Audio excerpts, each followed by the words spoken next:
mecánica de la fractura. Y bueno, ¿qué es la mecánica de la fractura? Es una disciplina que estudia el comportamiento de los materiales que contienen ¿qué? Grietas, ¿no? Sí, básicamente es la mecánica de la fractura y es una rama completa de mecánica. Voy a poner aquí, ¿cuál es el objetivo de la mecánica de la fractura? Es determinar el máximo esfuerzo que puede soportar un material si contiene una grieta con dimensiones ¿qué? Conocidas, ¿no? Un poquito pensando en lo que pasaría, ok, si tengo eh, una envoltura de algún dulce, algo por el estilo, normalmente si no tiene grietas en las orillas, es muy difícil abrirlo. Incluso la mayor parte de las personas usan los dientes, ¿no? Para hacerle la primera grieta y después cortarlo, ¿no? ¿Qué quiere decir? Los materiales, por default, ¿verdad? Tienen un comportamiento sin grietas y con grietas. Y en general siempre tienen grietas de cierto tamaño. Mientras más grande sea la grieta, pues más crítico va a ser el problema de la mecánica de la fractura. ¿Cuál es la idea? Bueno, que nosotros tengamos un criterio de que los materiales no nada más, uno con saber el esfuerzo de excedencia, sacar el círculo de Moore y poner un criterio de falla es más que suficiente para saber si el material está bien diseñado. Hay que considerar que todos los materiales tienen grietas y estas grietas concentran esfuerzos y hacen que propaguen y traen el material, ¿verdad? Literalmente ocurre la fractura. Entonces, ¿a qué me refiero con una grieta? Dice ahí, algunas cosas que se pueden considerar como grietas son poros, ¿no? Son defectos de fundición, etcétera. ¿Qué otra cosa podría ser una grieta? Inclusiones, algo embebido ahí en el material, ¿no? Del tamaño que ustedes gusten. ¿Qué otra cosa? Defectos superficiales, maquinado mal hecho, ¿verdad? Etcétera. ¿Qué otra cosa? O un golpe, ¿verdad? Defectos superficiales. Defectos por conformado, igual, ¿verdad? A la hora de hacer la forja, a la hora de laminar, puede ser que las grietas no se encuentren en la superficie, se encuentran en el interior de la pieza, ¿no? Y corrosión, obviamente toda la corrosión produce picadura, ¿qué otra cosa? Crevice y todas esas cosas, ¿no? Entonces, bueno, ¿a qué no me refiero con grietas? Dice ahí, defectos a niveles que atómicos. O sea, no podemos pensar que una vacancia es una grieta y tampoco podemos pensar que las dislocaciones, etcétera, son grietas, ¿no? Y dice ahí, inicialmente lo que se buscó fue intentar encontrar cómo se concentraban los esfuerzos con respecto al esfuerzo promedio que se aplica en una pieza, ¿no? Entonces ustedes imagínense, le aplican un esfuerzo a una pieza y dentro de la pieza tienen un agujerito, por ejemplo, para un tornillo. Y la pregunta es qué tanto se concentran los esfuerzos debido a ese agujero en forma de tornillo para sujetar la pieza, ¿no? Y la respuesta es va a haber una K, ¿verdad? Que es una relación entre el esfuerzo máximo que ocurre dentro de la pieza y el esfuerzo promedio que se está aplicando sobre la pieza, ¿no? Y hay diagramitas, ¿no? Vamos a poner ahí diagramitas como este, ¿no?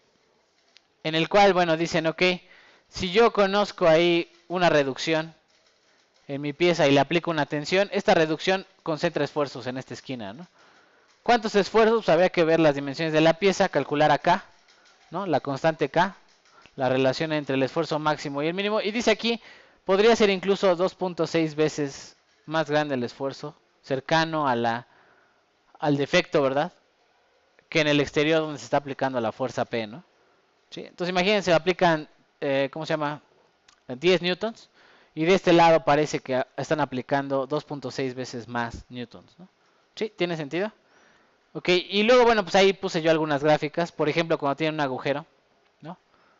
Ustedes aplican un esfuerzo a los alrededores. Y la pregunta es, ¿qué tanto se concentran los esfuerzos alrededor del agujero, ¿no? Y dice ahí, incluso puede ser, ¿cuántas veces? Hasta 3 veces más grande el esfuerzo cercano a la zona del agujero. Mientras que si me alejo, ¿verdad? Esto es si me alejo y si tengo más espesor, etcétera. Entonces podría tener aquí menor concentración de esfuerzos, ¿no? Pero por lo menos hasta el doble, ¿no? Incluso hasta el doble del esfuerzo que se está aplicando va a sentir la zona del agujero, ¿no? Y bueno, ahí puse el de torsión, puse el de qué, flexión y el de quién. Bueno, está otro de flexión, etcétera, ¿no? Y luego entonces, bueno, ese fue el primer paso, ¿no? Las personas se dieron cuenta que los agujeros concentran esfuerzos, ¿no? Número 2 dice ahí la tenacidad de la fractura del material. Es una propiedad que describe la habilidad de un material para resistir la propagación de qué? De grietas a aplicarse en el esfuerzo. Entonces vamos a pensar que el material tiene una grieta y qué tanto se resiste a que esa grieta crezca y se fracture críticamente el material. Esa es la idea de la tenacidad a la qué? A la fractura. Es una propiedad del material, esta tenacidad a la fractura, y habrá que medirla, ¿no? Por ejemplo, el Durex tiene muy baja tenacidad a la fractura. Apenas le hago una pequeña grieta, lo estiro y ¿qué le pasa al material? fractura, ¿no? Pero les habrá pasado, desempacan unas tijeras de esas que vienen con doble plástico, uno sobre el otro, y le cortan un pedazo y lo intentan arrancar, ¿y qué le pasa al material? Se resiste, ¿no? Y por más que ustedes, o una botella de plástico, ¿no? La intentan jalar y aunque tenga una grieta, se deforma y parece chicle, pero no se rompe, ¿no? Ese tipo de cosas quiere decir que el material tiene mayor tenacidad a la fractura, ¿no? Soporta bien una grieta, la grieta no propaga, por más que yo le aplique un esfuerzo, es más fácil que se deforme la pieza a que propague la grieta, ¿no? Entonces, bueno, dice ahí la medida de la tenacidad de la fractura se puede realizar aplicando una carga a un material a una grieta creada artificialmente. ¿Qué quiere decir? Las personas toman una pieza, una probeta, le aplican una grieta y entonces le aplican una carga y intentan ver qué tan bien propaga esa grieta, dependiendo si es aluminio, si es acero, si es lo que sea, ¿no? Y dice ahí, la carga aplicada sobre la grieta puede actuar de diversos modos dependiendo de la dirección en que se aplica la fuerza, ¿no? Y ustedes deben saber ya esto, ¿no? Hay tres modos de lo que ocurre en una grieta. El primer modo le llaman el modo 1, el de opening. En una grieta puedo hacer la tensión de tal forma que la grieta se va a abrir, ¿no? Y es el modo más común, ¿no? El segundo sería el de ¿qué? El de corte en el plano. Y la idea es que una parte de la grieta la empujo hacia un lado y la otra hacia el otro, ¿no? Y la última sería la de ¿qué? Shear también, corte, pero fuera del plano, ¿no? ¿Qué quiere decir? Que una parte de la pieza la pongo hacia un lado y otra para el otro, ¿no? Todos esos tipos de cargas se pueden aplicar sobre la grieta, sobre todo, bueno, cuando uno hace la probeta o cuando hacen probetas para medir tenacidad de la fractura, se aplicará alguno de los tres modos de ¿qué? De carga, ¿no? Se puede poner aquí una máquina de ensayo de tensión y se carga hacia arriba y hacia abajo, ¿no? ¿Qué preguntas serían importantes? ¿Hasta qué esfuerzo empieza a propagar la grieta, ¿no? Esta grieta se empieza a crecer y fractura el material. Es una buena pregunta, ¿no? Y la segunda es qué tanto se va a deformar aquí cerca de la punta de la grieta debido al esfuerzo, ¿no? Esas serían las dos cosas importantes. Si el material es muy tenaz, ¿qué quiere decir? La grieta no propagará. ¿Qué le va a pasar aquí cerca de la punta de la grieta? Se va a deformar, ¿no? Se va a deformar plásticamente, va a parecer como chicle, se va a estirar, pero no va a propagar la grieta. Y si el material tiene baja tenacidad a la fractura, ¿qué le va a pasar al material? No se deforma, ¿y qué le va a pasar? Fractura, ¿no? Fractura frágil, corta el material y se separa la pieza, ¿no? ¿Sí? Bueno, vamos a poner ahí. Ok, históricamente el primer criterio de falla que alguien determinó fue Griffith y propuso esta ecuación. Tiene que ver con un balance de termodinámica, etcétera. Y dice que hay que calcular el módulo de Young. Aquí está el módulo de Young. Esta de aquí es la tensión superficial del material, ¿no? Con respecto al medio en el que se encuentra.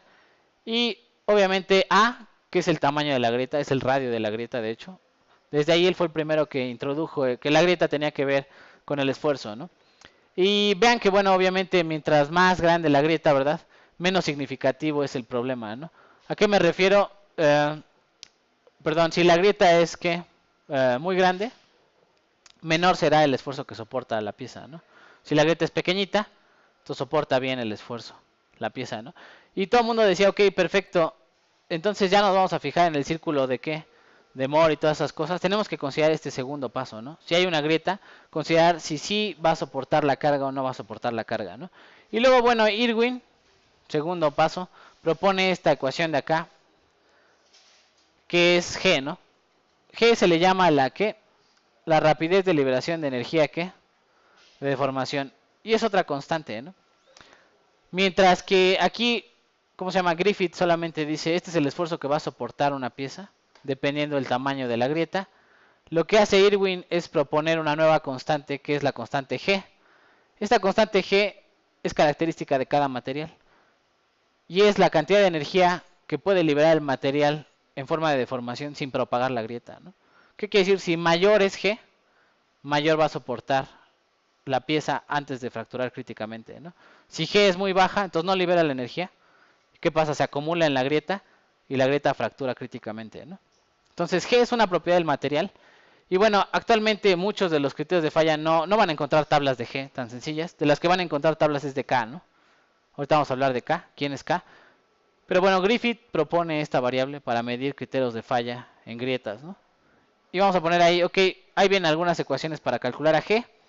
Por aquí viene incluso una ecuación de la integral J. Igual no la vamos a ver. Si la vieron en teoría, qué bien, qué padre. Si no, bueno, pues aquí vamos a explicar más o menos cuál es la idea. La idea es tener un parámetro de cada material. Cada material tendrá una G característica, ¿no? Y eso me dice que también disipa la energía cerca de la grieta, ¿no? Cerca de la punta de la grieta. Y esa G se puede calcular dependiendo de la carga que yo aplique. En sus simulaciones, cuando ustedes corren ANSYS, ANSYS puede calcular esta integral J. ¿Qué quiere decir? Considera todo el trabajo que se realiza alrededor de quién, de la pieza, a todo el trabajo que se realiza y la deformación que ocurre cerca de la grieta, ¿no? Y junto con eso realiza una integral de línea y te da un valor de J, que es qué tanto se está disipando de energía en la punta de la grieta, ¿no? ¿Sí? ¿Tiene sentido? Va, ok, no hay que hacer la integral, no la vamos a hacer nosotros, las hacen los programas para calcular qué tan bien disipa la energía en la punta de la grieta, ¿no? Y luego entonces viene el análisis clásico que se le hace a las grietas, ¿no? ¿Qué se le hace? Se le busca algo que se conoce como el factor de intensidad de ¿qué? De esfuerzos. ¿Qué es el factor de intensidad de esfuerzos? Se aplica una carga y obviamente esa carga se intensifica en las zonas cercanas a la grieta, ¿no? ¿Qué quiere decir? La grieta es un concentrador de esfuerzos. Ahí concentran todos los esfuerzos. Y la pregunta es, ok, ¿qué sucede alrededor de la grieta, ¿no? Pensemos que esta es la grieta. Y la pregunta es, ¿qué le pasa en la zona cercana a la grieta, ¿no? ¿Cómo se concentran los esfuerzos? Y lo que hacen, bueno, pues obviamente hacen matemáticas, resuelven la mecánica elástica, etcétera, y resultan en estas ecuaciones. Voy a ponerlas ahí. Igual no las vamos a hacer. Esto es cosa de teoría, ¿no? Cosa de teoría. Pero esas ecuaciones me dicen que dependiendo de la carga que yo aplique al material, los esfuerzos se van a concentrar alrededor siguiendo estas ecuaciones, ¿no? ¿Qué quiere decir? Que el esfuerzo en X va a ser este, el esfuerzo en Y va a ser este, el esfuerzo cortante va a ser este. Y todas esas cargas son las que se acumulan en el interior de la pieza. Vean que si pongo radio 0, esta cosa tiende a infinito. ¿Qué quiere decir? Que teóricamente, ¿verdad? Cerca de la punta de la grieta, el esfuerzo es infinito, ¿no? Y eso, bueno, pues ningún material lo resiste, ¿no? Y eso no se puede cuantificar mecánicamente. O sea, no puedo uno hacer una cuenta y decir, ok, ¿qué le pasa al material cuando aplica una carga infinita, ¿no? Un esfuerzo infinito. Entonces, ¿qué hacen las personas? Dicen, ok, tenemos que caracterizar lo que pasa aquí en la zona cercana a la grieta y a todo eso lo vamos a englobar con esta constante que sale aquí. Y esta constante depende normalmente de la geometría de la pieza que están analizando, depende de la carga que se aplica, del tamaño de la grieta, etcétera, ¿no? Y entonces, bueno, estas son las soluciones de lo que pasa cerca de la grieta, pero vamos a poner ahí, ok, ¿qué se hace, no? ¿Qué se hace normalmente? Estas constantes K son un factor de intensidad de esfuerzos. ¿Y qué unidades tienen? Dice ahí, pascales por raíz de ¿quién? De metro, ¿no? Esas unidades son medidas extrañas, ¿no? Para nosotros. Normalmente no estamos acostumbrados a ver una unidad elevada a la 1 media. Aquí ni modo, ¿verdad? Por el tipo de solución que sale. Esta constante, que es una constante de proporción, ¿verdad?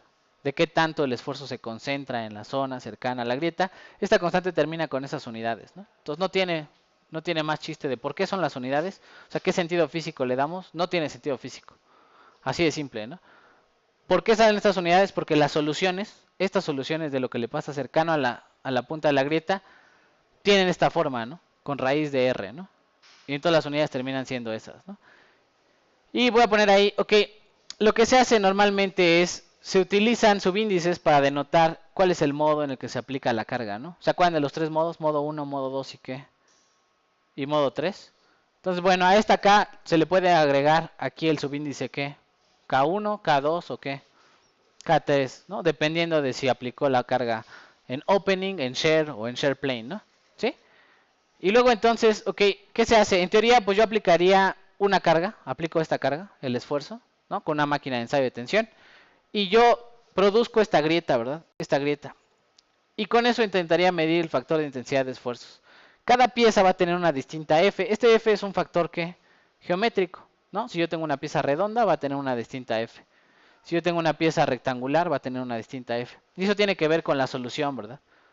La F sería como todos los términos que ven aquí, seno, coseno, etcétera, ¿no? Todos esos términos que tienen que ver con, yo aplico la carga lejos de la grieta, ¿no? Y esta ecuación me dice qué pasa cerca de la grieta, cómo se acumulan, ¿qué? Los esfuerzos. Obviamente a mayor K quiere decir que hay más acumulación de ¿qué? De esfuerzos. Si tiene baja K, quiere decir que hay poca acumulación de esfuerzos. Podrán notar que si yo aumento el tamaño de la grieta, se acumulan más los esfuerzos. Si yo reduzco el tamaño de la grieta, ¿qué le pasa? se acumulan menos. Si yo aplico más carga, se acumulan más. Si aplico menos carga, se acumulan menos los esfuerzos, ¿no? Entonces, bueno, ahí está la idea. Esta es la idea. Se aplica una carga. Ahí están algunos valores de F, por ejemplo, del factor geométrico. Si es un cubo, por ejemplo, y está en la orilla de la grieta que nosotros fabricamos, el factor F vale 1.2, ¿no? Esta de aquí, si está dentro del material, la grieta, el factor vale 1. Y puse yo ahí algunos, ¿no? Para algunas geometrías. Estos salen de las normas, ¿verdad? Y de algunos experimentos empíricos, ¿verdad? En el cual dicen, ok, perfecto, tengo esta geometría, yo le aplico tensión, tiene un espesor y esta es la grieta que yo produzco. Este es tu factor F, ¿no? Y hay que hacer toda esta cuenta, ¿no? Conocer el espesor de mi pieza W, ¿qué más? A, el tamaño de la grieta que generaste, y con eso calculas F, ¿no? Una vez que ya tienes F, pues lo llevas a la máquina de ensayo de tensión, le aplicas un esfuerzo, y con ese esfuerzo calculas K, ¿no? ¿Cuánto vale K? ¿Sí?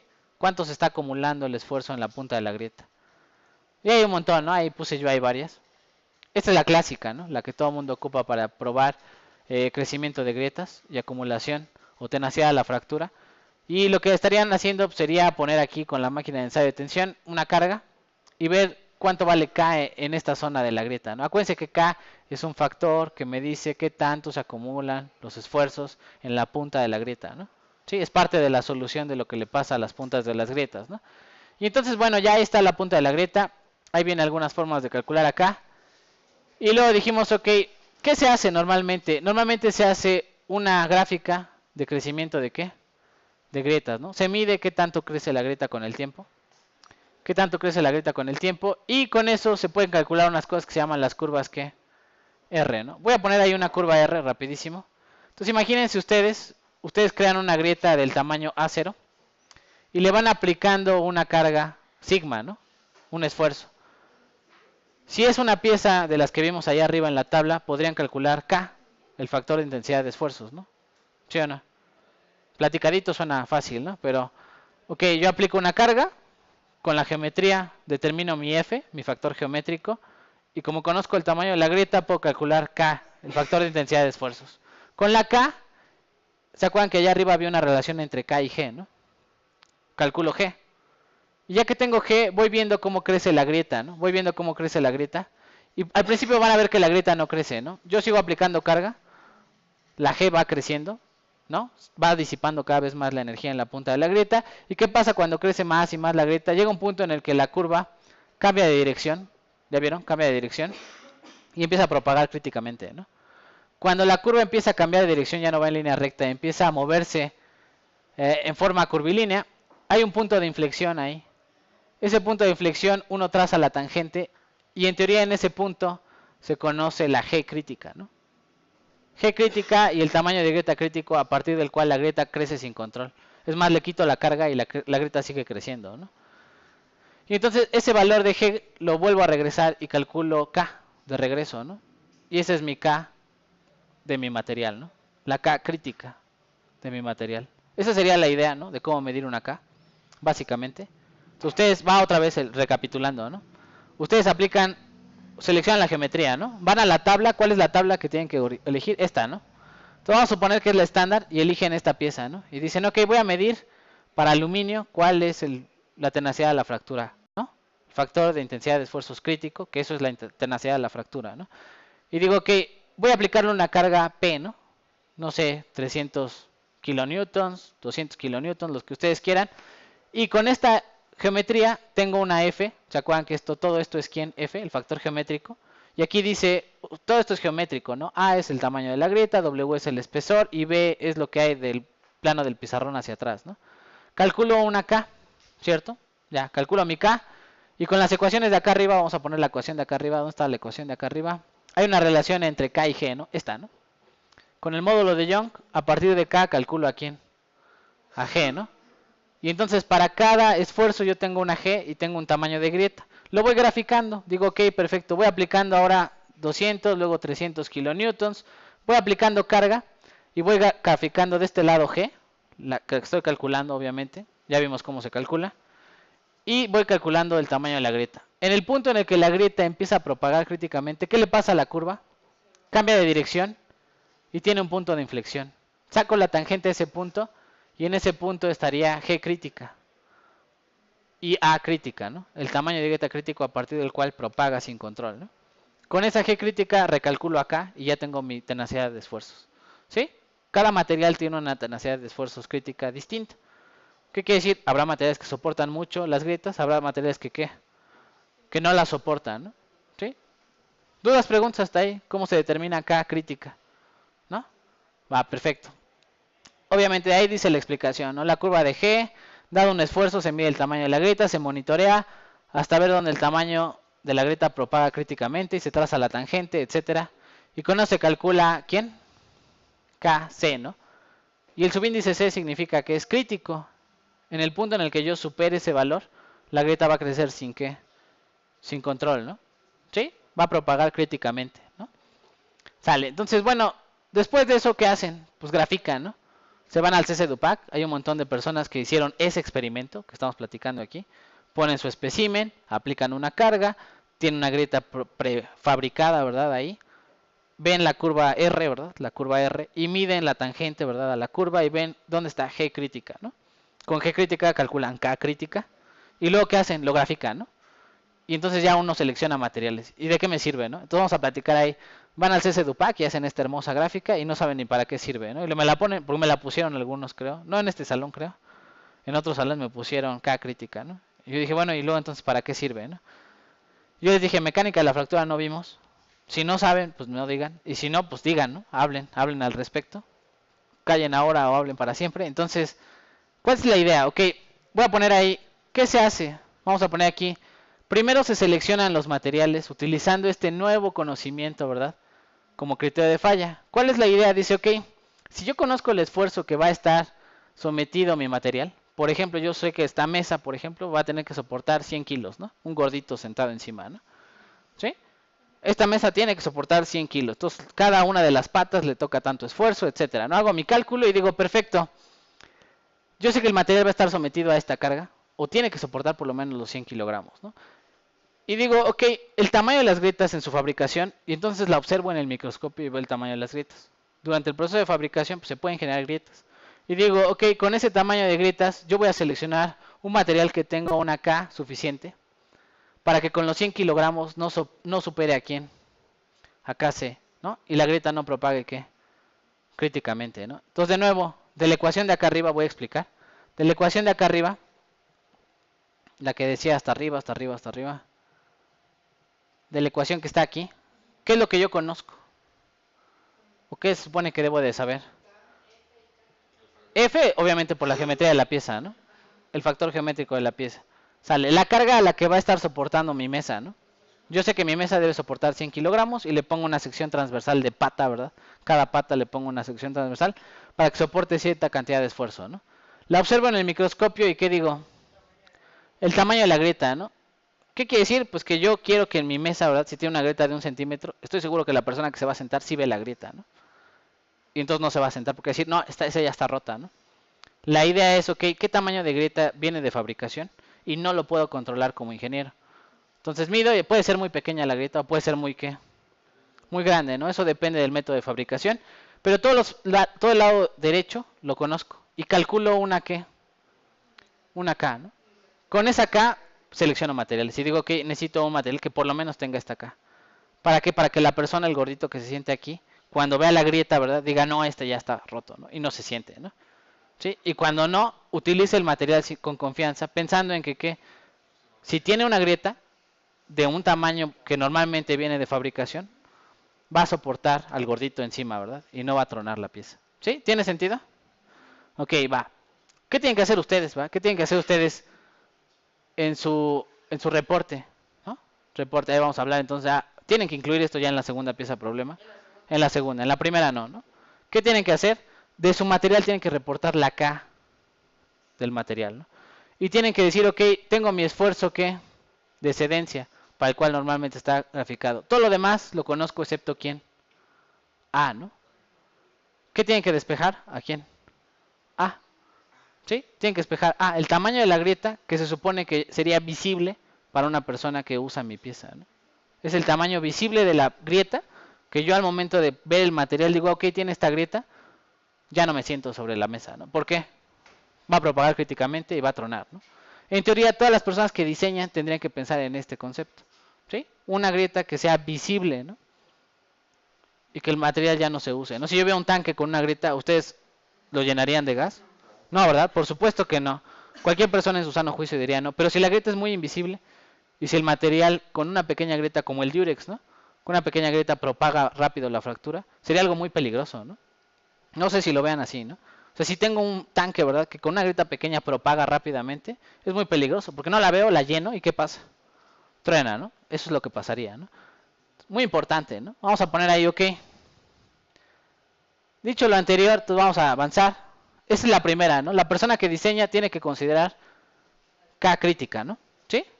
La tenacidad de la fractura. Y luego dicen, ok, en diseño. ¿A qué me refiero con diseño? Ok, si el componente se conoce el tamaño máximo de grietas permitidas, lo que decíamos, ¿no? Una grieta visible tiene que ser por lo menos de 1 centímetro, ¿no? Para que la persona que va a llenar el tanque vea la grieta y diga que esta grieta ya no pasa, ¿no? Si yo conozco el tamaño máximo de grietas, después de haber seleccionado el material ya conozco su qué, su KC, yo me tengo que encargar de qué, de poner la geometría. Acuérdense que sigma es fuerza por unidad de área, de poner la geometría correcta para no superar esa K, ¿no? Crítica. O sea, ahí va de regreso, ¿no? Cuando uno hace ingeniería, selecciona el material y ya tiene K definida, ¿no? ¿Sí o no? La A se supone que es por norma, ¿no? Cierto tamaño de grieta ya es visible. A partir de cierto tamaño ya está en mi material dicho que la persona se va a dar cuenta que está agrietado, ¿no? ¿Y cuál es la segunda? Ok, tú diseña tu geometría para no superpasar esa K, ¿no? De aquí habría que despejar el área, ¿no?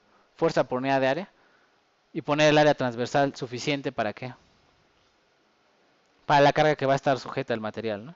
¿Sí? Entonces pensamos en la mesa, va a soportar los 100 kilogramos. Yo selecciono que va a ser de acero, ya tengo mi K. Y digo, para mí una grieta visiblemente grande sería de 1 centímetro. Despejo el área de aquí, ¿no? 100 kilogramos está la fuerza. Despejo el área. ¿De qué área transversal tengo que diseñar mi pata? Para que la grieta no propague críticamente, ¿no? Sale. Y la última también se ocupa como detección de qué? De falla, ¿no? Este también lo tienen que calcular ustedes. ¿Qué quiere decir? Despejan de aquí A, ¿no? El tamaño de grieta. Su material ya trae una tenacidad a la fractura, una K crítica. Y ya trae un esfuerzo de qué? De cedencia, ¿no? O un esfuerzo de trabajo, ¿no?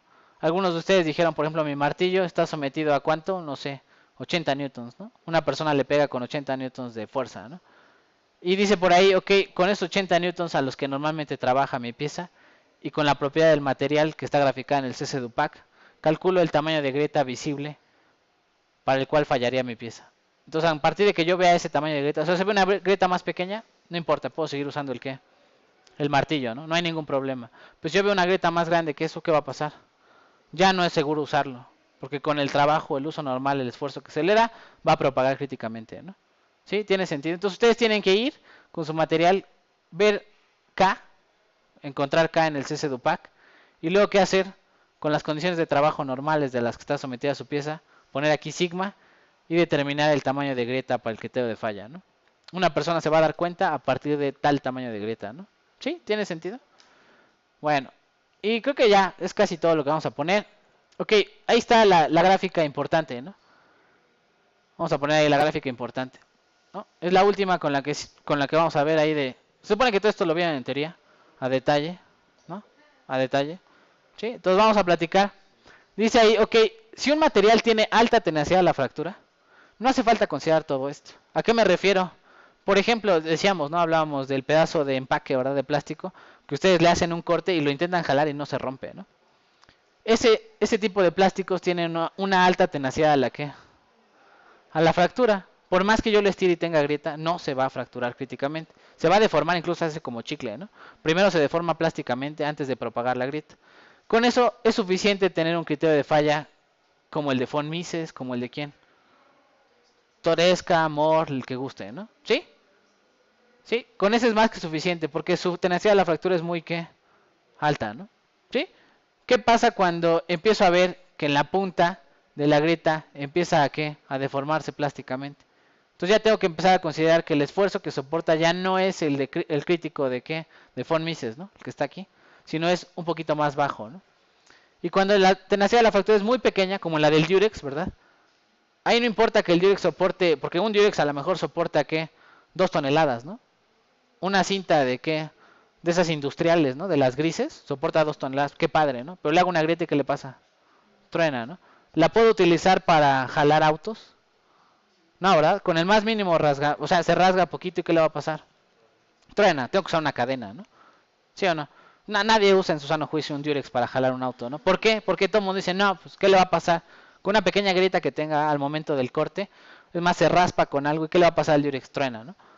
Por más que soporte mucha carga, sano, ¿verdad? Si tiene una grieta propaga rápidamente. Y entonces ahí es donde entra mucho esto de tenacidad a la fractura, ¿no? Por supuesto, la tenacidad de la fractura depende incluso de la temperatura, de un montón de cosas, ¿no? Hay un montón de variables ahí que dependen, ¿no? Ha habido muchos errores en la humanidad por esto, ¿no? ¿Sí? O sea, barcos que se parten a la mitad, puentes que truenan, ¿verdad? Naves espaciales que se caen, ¿verdad? Etcétera. ¿Y por qué? Porque las personas dijeron, ok, ¿cuánto necesito de carga? No, pues 100 newtons, sale. ¿Cuál es el esfuerzo de excedencia? Calculo el área y pongo esa área. Y es más que suficiente. Y nunca pensaron que el material, si tiene una grieta, le va a propagar, ¿qué? Críticamente, ¿no? Y entonces por una pequeña grieta, que por azares del destino estuvo ahí, falla la nave espacial y todos mueren en el interior, ¿no? ¿Sí? Sí, ha pasado, ¿ok? Entonces, bueno, ahí están las distintas ramas de la mecánica de la fractura. No las voy a ver yo aquí, ya nada más platiqué. ¿Qué tienen que hacer ustedes para su reporte? Calcular A, ¿se acuerdan? Lo que hablamos aquí del CC-DUPAC, esta de aquí, ¿no? Y reportar la tenacidad de la fractura, ¿no? ¿Qué quiere decir? El tamaño de grieta para el cual es detectable que el material ya falló, ¿no? O sea, si veo un cigüeñal, ¿verdad? Un cigüeñal, ya tengo determinado que es hierro. Voy y busco su K y calculo A, ¿no? Y digo que la persona, el mecánico, si ve una grieta de este tamaño, va a reemplazar el cigüeñal, ¿no? ¿Sí? Hay que sacar. A veces sale de metros, ¿no? Van a decir, oiga, pero me salió 10 metros. Pues sí, es el tamaño de grieta que sale teóricamente, ¿no? ¿Qué quiere decir? Que hasta que la grieta no sea de 10 metros no es necesario reemplazar el qué. El material, ¿no? ¿Sí? Puede salir, ¿no? No sé, ¿verdad? Dependiendo de su geometría, de su pieza y todo, etcétera, habrá que ver, ¿no? Por supuesto, F, pues tendrán que estimarlo con alguna de estas de la tabla, ¿no? ¿Sí o no? Con alguna de estas de la tabla, ¿no? Sí, F es cualquiera de estas, ¿no? Sí, dudas, preguntas, chicos. Dependiendo de su geometría, ¿no? Si está sujeta a tensión, si está sujeta... De estas hay tablas, ¿no? Incluso buscan ahí en internet, ¿no? Stress Intensity Factor, ¿va? Factor de densidad de esfuerzos. Y vienen varias Fs para distintas geometrías, ¿no? Para torsión, para un montón de cosas, ¿no? ¿Sí? Ustedes ahí las pueden checar, buscar, se calculan su F y es la que van a meter acá, ¿no? Aquí, ¿no? F. Sigma es la carga a la que normalmente va a estar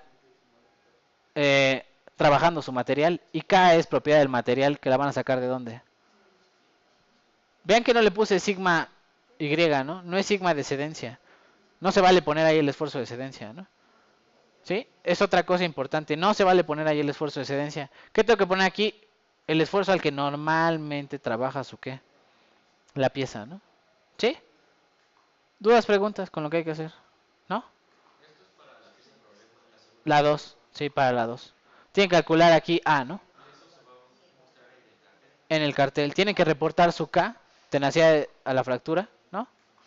En pascales por metro a la 1/2. Y tienen que decir el tamaño o la detección se va a dar a tantos centímetros de grieta, ¿no? ¿Sí? Dudas, preguntas, lo que hay que hacer, ¿no? Va, perfecto. Vamos a ver entonces el segundo. Ya para que hagan un reporte de análisis de fallas como Dios manda. Sale. Es igual muy rápido. También es puro choro. ¿No? Es choro godín. Este es para los godines que se van a dedicar a esto. ¿Sí? Si alguien de ustedes entra a la industria automotriz o alguna industria seria, ¿verdad? Entonces que tienen 6 sigma, ¿no? Six Sigma y esas cosas. Seguramente los van a poner a hacer esta araña, ¿no? Que es el FMEA, ¿no? Entonces voy a explicar qué es el FMEA. Y es de alguna forma un reporte para el análisis de fallas, ¿no? Entonces cuando falla un componente en una fábrica, ¿verdad? En un automóvil, en una pieza o en algo así, se tiene que hacer un diagrama de estos, ¿no? ¿Sí? ¿Qué es un diagrama FMA? La idea es que esto identifique la causa de la falla, el riesgo que está asociado a la falla. Y número 2, las medidas correctivas para esa falla, ¿no? ¿Sí? Son las 3 cosas para las que sirve este pequeño reporte Godín, ¿no? Entonces, ustedes van a entregarlo, este va a ser anexo, no va a venir pegado en su cartel. Quiero que quede claro, ¿no? O sea, vienen con su ¿qué? Con su cartel y entregan una hojita con su FMA, ¿no? No un choro, ¿verdad? No 20 hojas de FMA, una hoja, ¿verdad? De FMA. ¿Sí? Voy a explicar cómo se hace el FMA. Ahí apunten las columnas que tiene. Bueno, ahí lo voy a subir al apunte, ¿verdad? Mejor, más fácil. Dice ahí la primera es el componente, ¿no?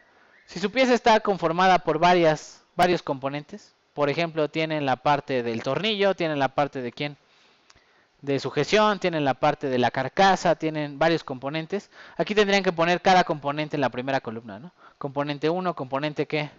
2, componente 3. Luego su función, ¿cuál es su función? Vamos a pensar que es una bicicleta y tenemos ahí componente 1, llantas, componente 2, frenos, componente 3, el chasis de la llanta, ¿no? De la bicicleta, ¿no? Bueno, los tubos, etcétera, ¿no? Luego, número 3, el manubrio, ¿no? En el martillo tiene dos componentes, mango y cabeza, ¿no? ¿Sí? De cada uno de esos dicen, ok, ¿cuál es la función de cada uno de ellos? Uno es sostener, ¿verdad? El martillo uno es para sostener y otro es para golpear, ¿no? Sale. Número 2, modos potenciales de quién? De falla, ¿no? Entonces, van a ir llenando esta tabla poco a poco, ¿no? Ahorita vamos a explicar a detalle cómo se llena cada uno de ellos, pero van a ir llenando esto y al final van a sacar un RPN, ¿no? Que es un índice que me dice qué tan grave es esa falla, ¿no? Es decir, va a morir gente, no se detecta, es silenciosa, ¿no? Y es severa, ¿no? ¿Sí? Todo ese tipo de cosas, ¿no? Y la idea es que ustedes clasifiquen su falla, ¿no? Y entonces cuando ustedes pasan una falla en una empresa o algo así, llenan una cosa de estas, dicen, su índice de severidad es tanto, hay que tener cuidado con este tipo de fallas, porque se acaba de morir un operario, ¿no? Por allá, ¿no? ¿Sí? Se salió del molino de bolas una bola y lo mató, ¿no? ¿Sí? Ese tipo de cosas, ¿no? ¿Sí? ¿Tiene sentido? Ok, entonces hay que llenar este tipo de cosas. Vamos a poner el primero. Por ejemplo, la primera columna que es del componente, ¿no? Si tengo una bicicleta todoterreno, ¿verdad? Todoterreno, dice ahí.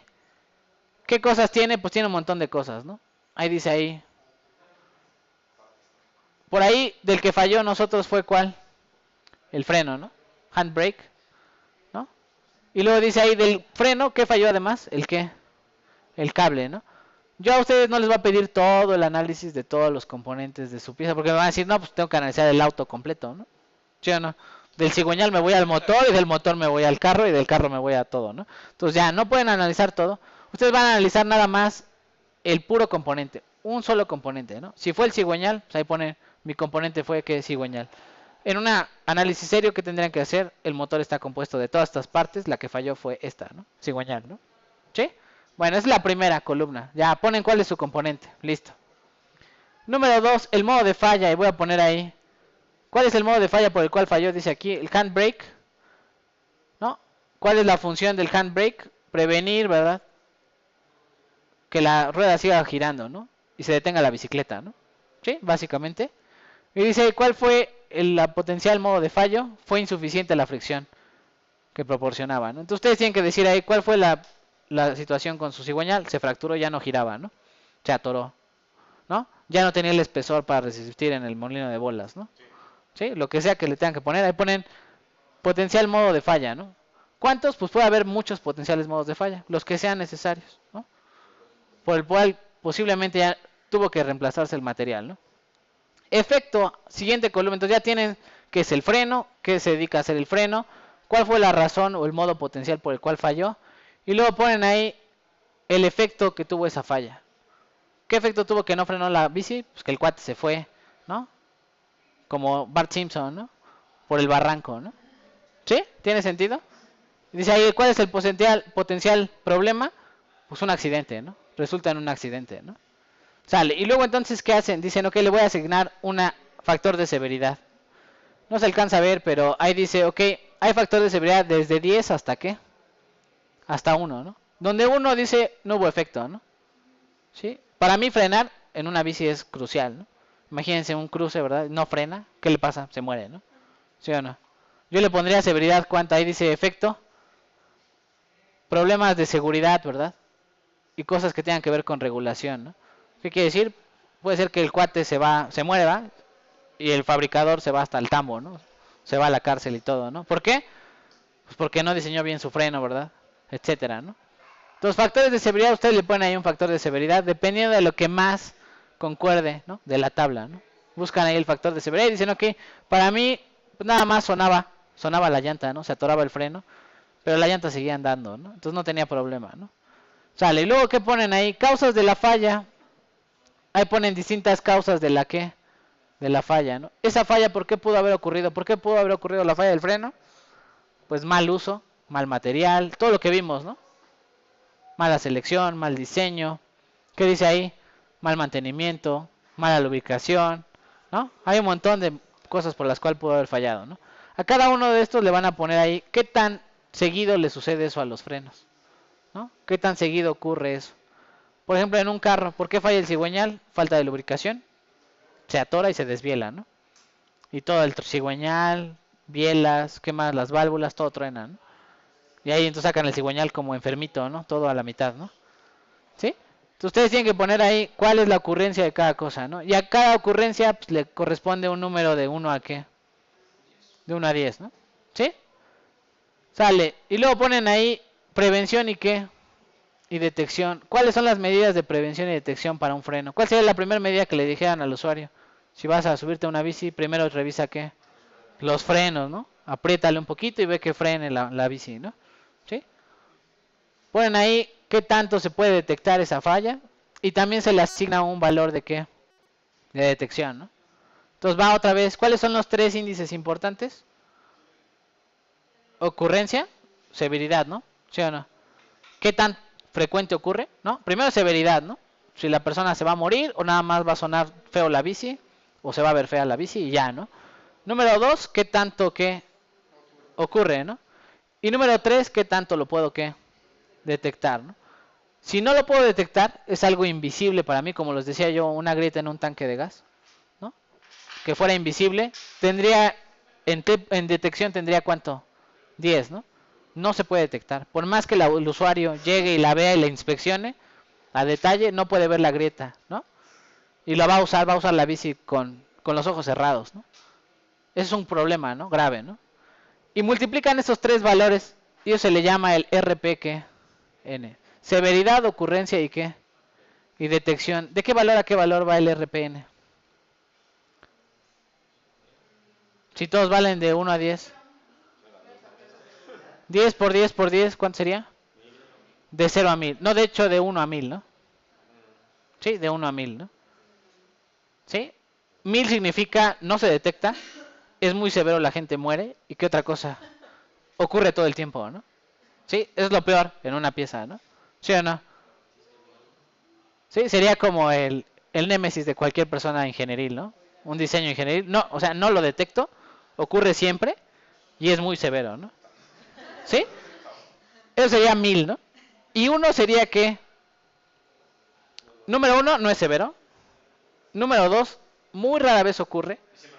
Y siempre que ocurre lo detecto. ¿No? Eso sería el 1, ¿no?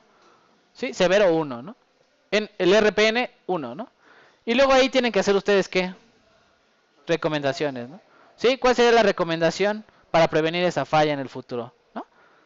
Si ya vimos que la detección es baja, entonces ataca el problema de la detección, ¿no? Si ya vimos que la severidad es alta, ¿cómo hago que sea menos severo? ¿No? ¿Sí? Ese tipo de cosas, ¿no? Como en los autos, ¿no? Veían que la gente chocaba y se moría, la severidad era muy alta, ¿qué hicieron? Pues planearon la zona de deformación, ¿no? Para que dijeran, ok, el carro se deforma, pero la persona se salva, ¿no? Entonces, redujeron la severidad, ¿no? ¿Sí o no? ¿Sí? Dijeron, no podemos atacar la ocurrencia, o sea, el que maneja, pues, igual se va a dormir de vez en cuando y va a chocar, ¿no? La detección, pues bueno, va a ser difícil que yo detecte cuando chocan, ¿no? ¿Qué voy a atacar? La severidad, ¿no? Igual ustedes tienen que dar una recomendación. ¿Cuál de los tres sería la opción para atacar, ¿no? ¿Sí? Va, perfecto. Y luego tienen que hacer esto, ¿ah? El fault tree analysis. Ya. Son las tres cosas que tienen que entregar nuevo en su reporte, ¿no? ¿Sí? Y ya, con eso nos vamos a ir. ¿Qué es el fault tree analysis? Ok, para el cartel ustedes entregan el cartel y van a agregar lo de qué? Mecánica de la fractura. Y van a tener dos hojitas. Una es su FMA y otra es su ¿qué? FTA, ¿no? Del equipo y ya. Sí. El individual ya como está, le ponen el MEV, todo, ya, listo, ¿no? El reporte ese día, el del día del cartel, entregan los dos.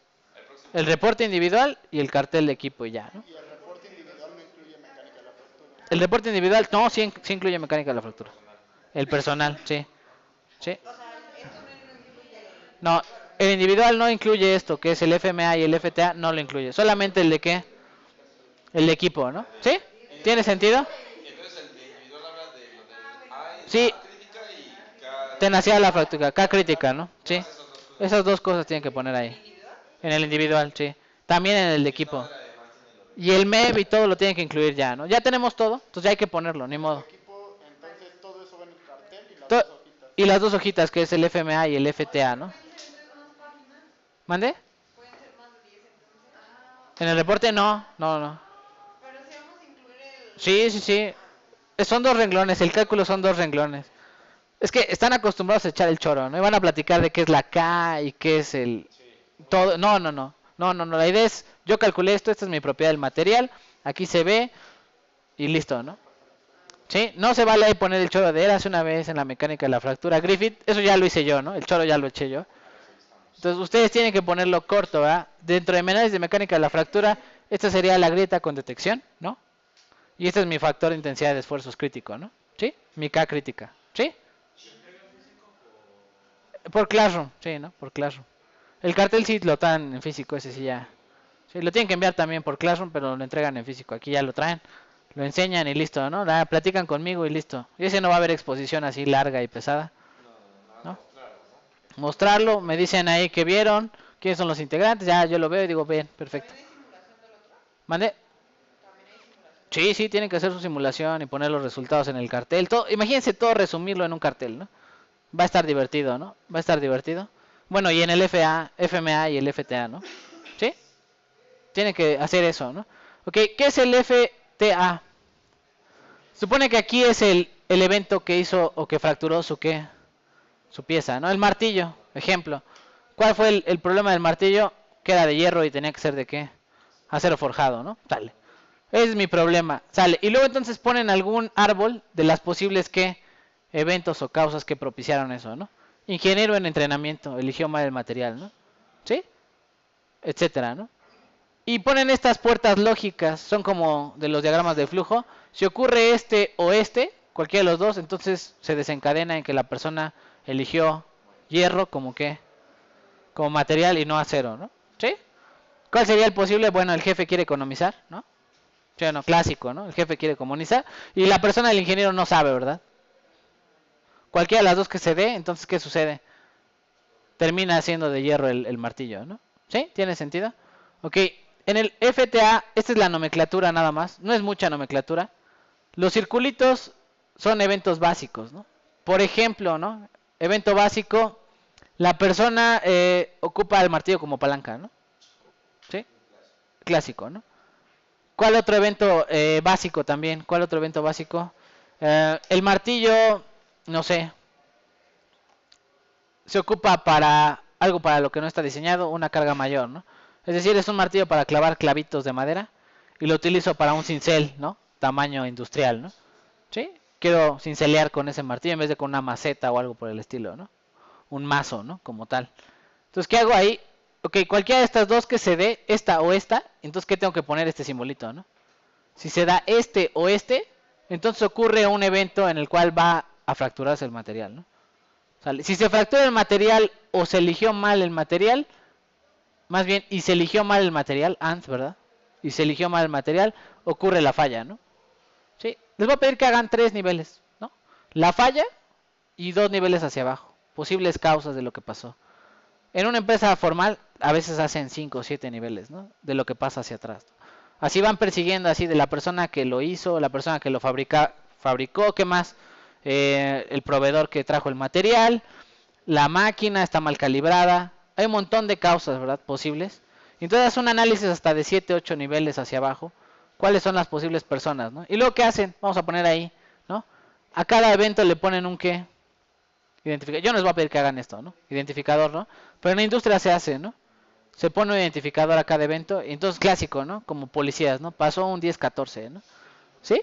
¿Qué fue un 1014? Mal proveedor, ¿no? ¿Sí? Eligió mal proveedor y entonces nos trajo mal el material. Hay un 1014, vete a arreglarlo. Y entonces hay un código, todo un código de qué hacer cuando ocurre un 1014, ¿no? ¿Sí? Y eso le toca a ustedes como ingenieros de fallas revisarlo, ¿no? ¿Sí? O diseñarlo, el método de análisis diseñarlo, ¿no? El FTA, ¿no? Entonces ahí está un ejemplo, ¿no? Dice ahí un ejemplo, ¿no? Y dice ahí, la falla fue que la válvula falló en qué? En cerrar, ¿no? ¿Cómo se llama esa falla? G001, ¿no? Ya, ahí está, ¿no? Cuando se reporte un G001, significa que la válvula no cerró, ¿no? ¿Qué válvula? Puede ser la de gas, la de crudo, la de, no sé, la del aire acondicionado, la que ustedes quieran, ¿no? Y dice ahí, esta compuerta, ¿cuál era? AND o OR. Véanla bien, AND es la redondita, ¿no? Y OR es la que tiene piquitos, ¿no? Entonces esta dice, ok, si ocurre esto, o quién, o esto, se da que la válvula no cierra, ¿no? ¿Cuál es la primera causa por la que la válvula no cierra? El hardware tiene que falla, ¿no? Entonces la palanca no sirve, ya se rompió o alguna cosa por el estilo. Número 2, la válvula no cerró por error que humano, ¿ah? El operario le dijeron ciérrala y estaba acá papando moscas, ¿no? Y luego la otra dice ahí, la válvula no cerró por algo de ¿qué? De prueba, ¿no? ¿Sí? Alguna cosa de mantenimiento, podría ser alguna cosa por el estilo, ¿no? Y de aquí obviamente se desprenden aquí todos los posibles eventos, aquí los circulitos habría que llenarlos, ¿no? ¿Cuáles serían las posibles causas de hardware? ¿No? Está rota la palanca, está oxidada, está trabada, etcétera, ¿no? Así ustedes hacen causa, eventos y eventos básicos, ¿no? Por los cuales sucede. Aquí le faltan los eventos básicos, ¿no? ¿Sí? ¿Tiene sentido? Ok, y eso es todo, ¿no? ¿Sí? Lo que tienen que entregar. ¿Va? ¿Dudas, preguntas, chicos? Todo clarísimo. Perfecto, voy a cerrar, vámonos. Entonces nos vemos en la siguiente clase.